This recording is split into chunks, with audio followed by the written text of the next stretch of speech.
Isang linggo na lang, eleksyon 2025 na. Ano-ano at ilan nga ba ang mga posisyong pupunan? Ayon sa Commission on Elections, 18,255 ang kabuuang bilang ng national and local positions ang pupunan. Sa Senado, 12 senators ang kailangang iboto.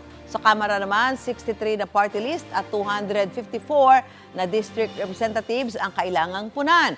Sa mga lalawigan, 82 ang kailangang iluklok bilang gobernador at vice-gobernador, 840 naman bilang mga miyembro ng sangguniang panlalawigan. Sa mga lungsod sa buong bansa, 149 ang kailangang iluklok bilang alkalde at vice-alkalde, 1,690 naman bilang mga miyembro ng sangguniang panglungsod.